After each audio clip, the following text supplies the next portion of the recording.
आचार्य doctor Awanish Krishna की ओर से आप सभी वैष्णव परम भक्तों को हृदय की अतल गहराइयों से जय श्री राधे, जय श्री कृष्ण। जैसा कि आज हम प्रसंग कि राजा कैसा होना चाहिए, उस राजा के क्या कर्तव्य हैं प्रजा के प्रति, राजा हमारा यदि नीतिवान, गुणवान, धर्मज्ञ, न्यायप्रिय, समानता का भाव रखने वाला, जो वीर भी हो, गंभीर भी हो, जिसके अंदर में सौहृदता हो, ऐसा राजा प्रजा के लिए चाहिए। और जहां पर ऐसा राजा होगा उस प्रजा में लेस मात्र कष्ट नहीं होगा। नहीं तो कहा जाता है तपेश्वरी तो राजेश्वरी, राजेश्वरी तो नरकेश्वरी। पिछले प्रारब्ध के पुण्य के कारण में हमें राजभाव मिलता है, हम राजनेता बनते हैं, या हमें कोई भी पद प्राप्त होता है, चाहे अधिकारी का पद प्राप्त हो, चाहे हम आईएएस बने, आईपीएस बने, आईएफएस बने, चाहे हम डॉक्टर बने, वकील बने, जज बने, चाहे हम राजनीति के प्रेरक राजनेता बने, चाहे हम पार्षद बने, चाहे एमएलए बने, चाहे हम मुख्यमंत्री बने, चाहे राज्यपाल बने, चाहे राष्ट्रपति बने, चाहे प्रधानमंत्री बने, चाहे कोई भी कैबिनेट मंत्री बने, क्योंकि हमारा जो देश है इन सबके मुखिया होने पर ही चलता है। अब मुखिया मुख्यों चाहिए खान पान व्यवहार। मुखिया का परम कर्तव्य होता है उसके राज्य में, उसके देश में, उसकी कॉलोनी में, उसके नगर में कोई कष्ट में ना हो। जैसे वार्ड के अंदर में पार्षद को चाहिए कोई कष्ट में ना हो, विधानसभा के अंदर कॉलोनी में चाहिए, एक तहसील में चाहिए, विधायक के अंदर में जो आता है कि मेरे राज्य में अर्थात मेरी कॉलोनी में कोई दुखी ना हो। हमारा मेयर में हो चाहे नगर का चेयरमैन हो, अपने नगर की देखभाल करे। एक राज्यपाल मुख्यमंत्री अपने राज्य की रक्षा करे, पूरी तरह से देखभाल करे। एक राष्ट्रपति प्रधानमंत्री अपने देश की रक्षा करे, उनका पालन करे। यथाविधि देश की नीति विदेश की नीति को समझ में परिपूर्णता से ला करके उसका निर्वाह करे। और कहा भी जाता है पुण्य के प्रभाव से हमें राज मिल तो गया, पर राज का सदुपयोग करने से हमें स्वर्ग मिलता है और राज का दुरुपयोग करने से हमें नरक मिलता है। राजेश्वरी तो पुनः नरकेश्वरी। जिस राज में प्रजा दुखारी है वह राजा चैन न पाता है, और संसार में निंदा हो उसकी और अंत नरक हो जाता है। जो अपने प्रजा का विधिवत पालन नहीं कर पाता है, उस प्रजा की जो दर्द भरी, दुख भरी जो कराहना है, उसके दुख का जो आलाप विलाप है, उसके आत्मिक भाव को जो कष्ट देने, उसके बाद की जो व्यवस्था है, उस अभिशाप को राजा को ही सहन करना पड़ता है। तो राजा कैसा होना चाहिए? समृद्धशाली होना चाहिए, क्योंकि कहा भी गया है असंतुष्टा नरा नष्टा, संतुष्टा नष्टा नृपः, सलज्जा गणिका नष्टा, अलज्जा च कुलांगना। जो मनुष्य संतुष्ट नहीं है वो नष्ट हो जाता है।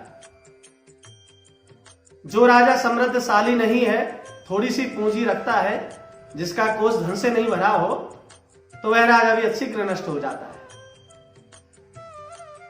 क्योंकि हमारा जितना भी राजकाज है, जितना भी हमारा सरकारी सिस्टम है, वो सब टैक्स से चलता है। जो हमारा टैक्स एकत्रित होता है उससे हमारा देश का कोष भरा जाता है, या राज्य के द्वारा राज्य कोष भरा जाता है।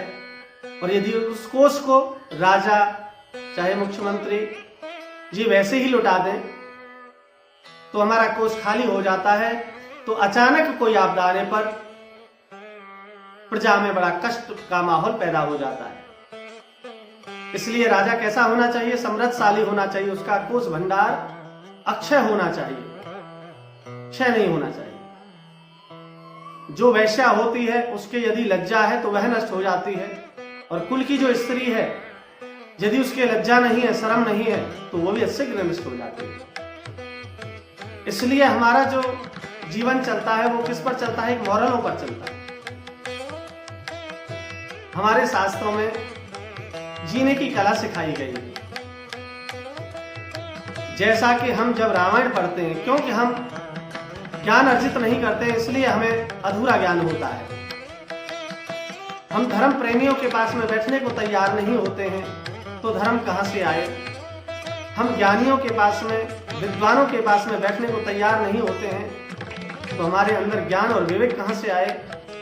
हम सत्संग सुनने के लिए बैठना नहीं चाहते हैं, सत्संग सुनने की इच्छा नहीं रखते हैं तो विवेक कहां से आए? क्योंकि बिना सत्संग विवेक न हो, बिना सत्संग के कभी विवेक जागृत हो नहीं सकता। और तुलसी बाबा भी हमारे समझा रहे हैं कि राज किस प्रकार से चलना चाहिए जो राम राज्य बनकर के तैयार हो जाए। राम राज्य की महत्वता क्यों आकी गई है उसका हम वर्णन करते हैं। आप वाल्मीकि रामायण को भी उठा करके देखेंगे तो भी वही भाव प्रस्तुत होगा। आप तुलसीकृत रामायण को उठा करके देखेंगे तो भी वही भाव प्रस्तुत होगा।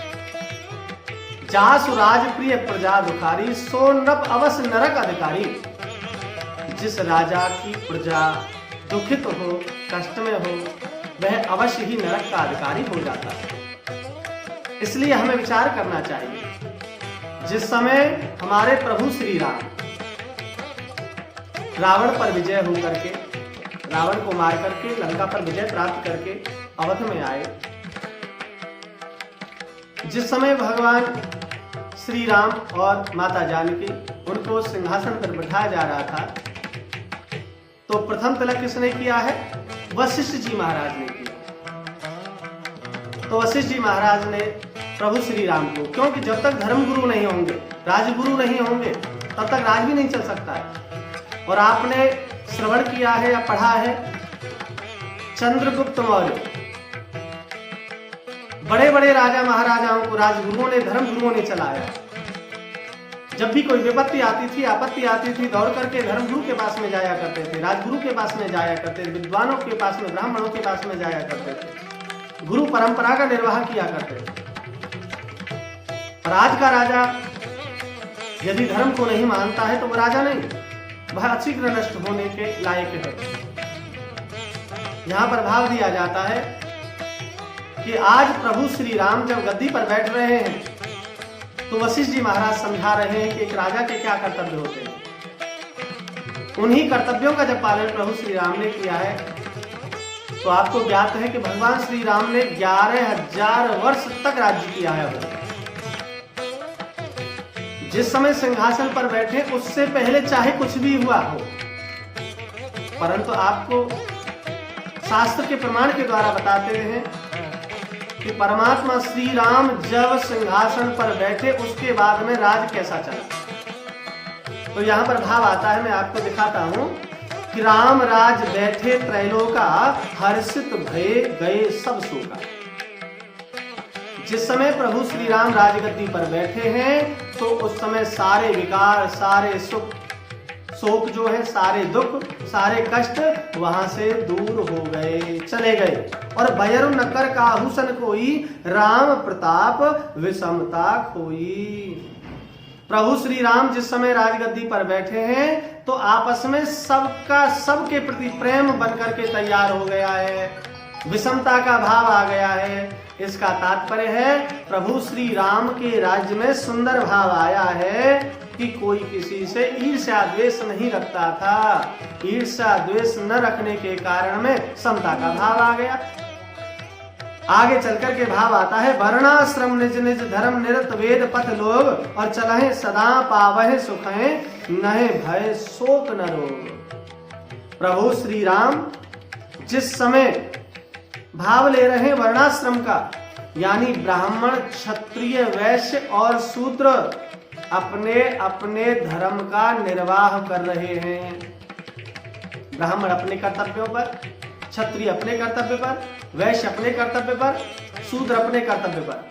और जब अपने अपने धर्म का पालन सभी कर रहे हैं और सदा वेद पथ लोग वेद के रास्ते पर चल रहे हैं, वेदाध्याय का आनंद ले रहे हैं, तो चलाएं सदा पावह सुखें।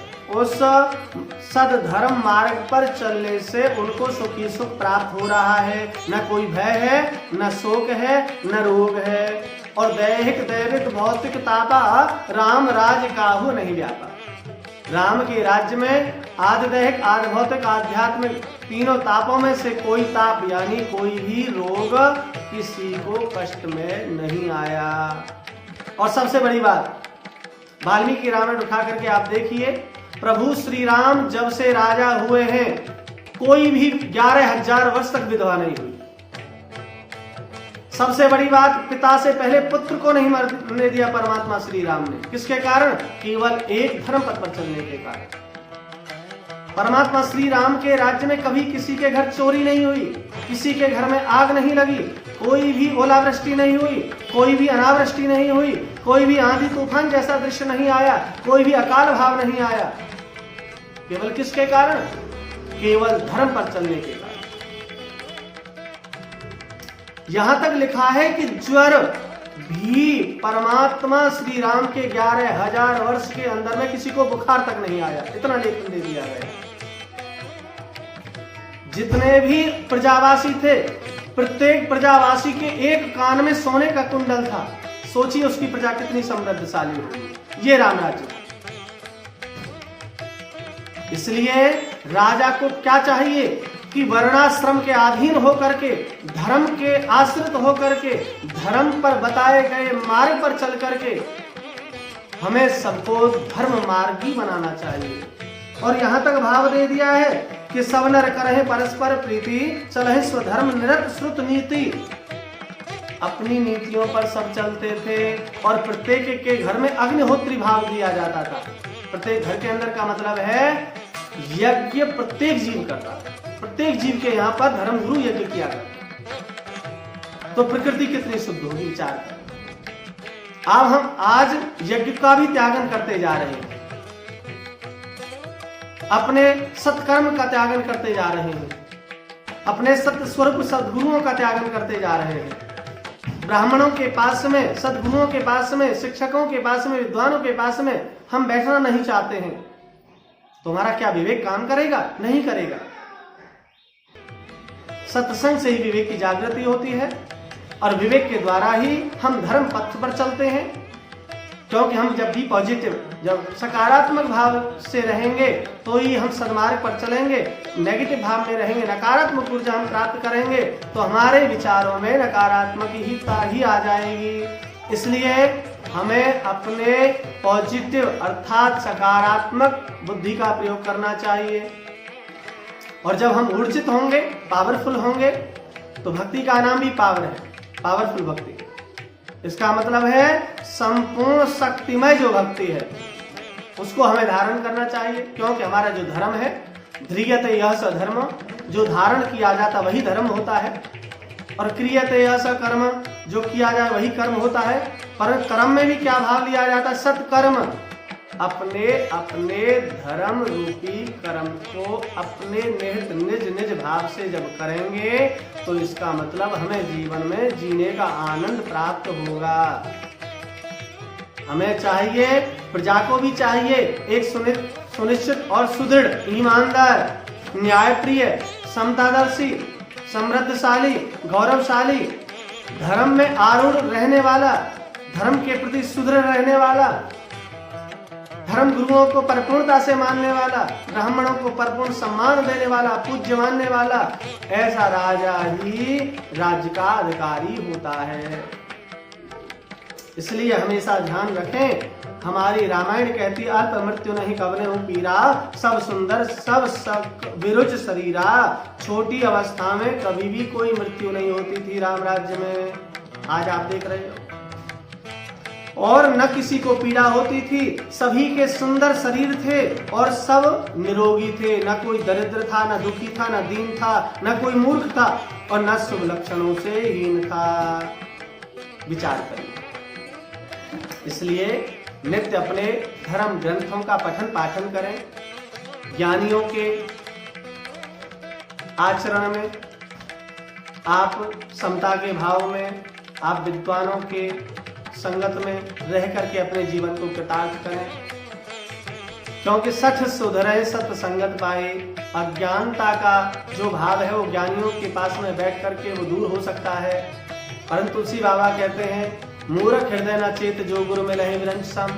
मूर्खों के हृदय की चेतना स्वयं ब्रह्मा जी भी गुरु बन करके आ जाएं तो भी जागृत नहीं हो सकती है।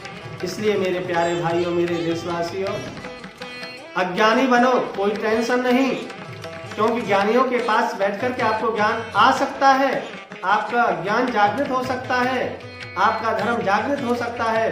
पर मूर्ख बन करके किसी को बेकार नहीं कीजिए। और मैं सभी सज्जनों से भी निवेदन करता हूं, दुर्जनों की संगति न करें, क्योंकि दुष्ट संग नहीं दे विधाता, बरबल वास नरक करताता।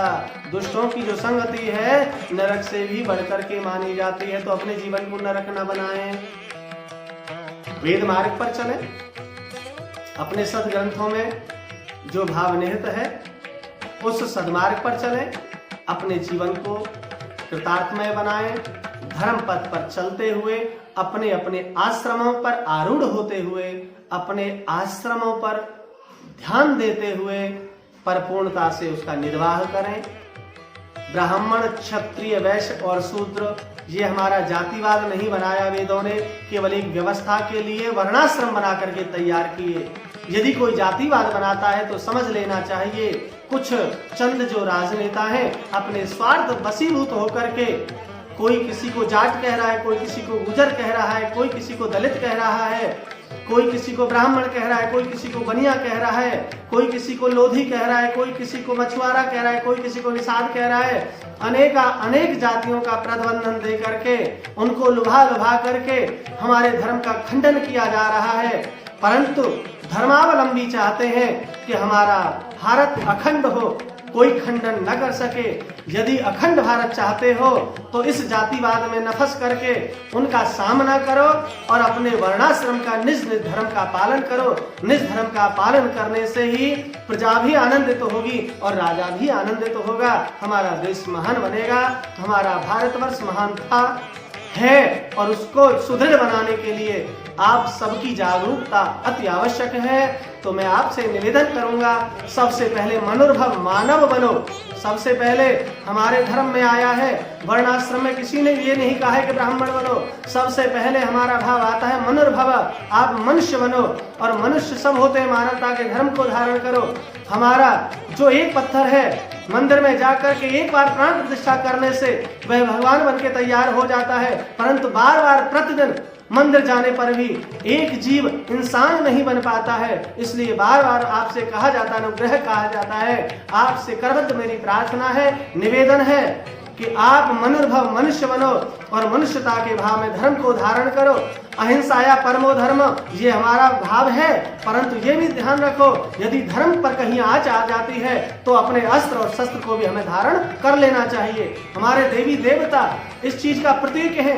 दुर्गा माँ के पास में भी अस्त्र शस्त्र है, हमारे हनुमान जी के पास में भी गदा है, हमारे श्री राम जी के पास में भी धनुष बाण है, हमारे प्रभु श्री कृष्ण के पास में, नारायण के पास में भी सुदर्शन चक्र है। वो किस लिए रखते थे? क्योंकि सम्यक भाव में रहने वाले सज्जन लोगों का आप सम्मान करिए, और यदि दुष्ट आ जाएं, अधर्मी आ जाएं, वामपंथी आ जाएं, विपक्षी आ जाएं, धर्म पर आरूढ़ता न रख करके जो धर्मावलंबियों का ही खंडन करने लग जाएं, जो हमारे वर्णाश्रमों का ही खंडन करने लग जाएं, उनके लिए हमें अस्त्र शस्त्र भी उठाने पड़ेंगे, जिससे कि हमारा जो समाज है सशक्तिकरण से आए। और मैं सभी नारियों को भी कहता हूँ, सभी अपनी माता बहनाओं को भी कहता हूँ, क्योंकि यत्र नार्यस्तु पूज्यन्ते रमन्ते तत्र देवता। आप कोई अबला नहीं है, आप सबला हैं, आप वीरांगना हैं, आप में से ही वीरमती हुई हैं, आप में से ही सती हुई हैं, आप में से ही पतिव्रता हुई हैं। इसका तात्पर्य कहा जाता है आप भी सुदृढ़ता से पुरुषों का साथ दीजिए, क्योंकि नारायण का साथ स्वयं भवानी ने दिया था। जिस समय भवानी जागृत हो गई थी, नारायण की निद्रा रूपी शक्ति जागृत हो गई थी, तो मधु कैटव जैसे दुष्टों का भी संहार कर दिया था। इसलिए जागो, मनुष्य बन करके अपने हिंदुत्व को जगाओ, अपने सुंदर भाव को जगाओ। मैं आपसे करबद्ध प्रार्थना कहता हूं, मेरा तन मन धन भी आपके लिए अर्पित है। समाज के लिए जो सेवा हो मैं करने के लिए तैयार हूं। आचार्य डॉक्टर अवनीश कृष्णा की ओर से आप सभी को जय श्री राधे, जय श्री कृष्ण।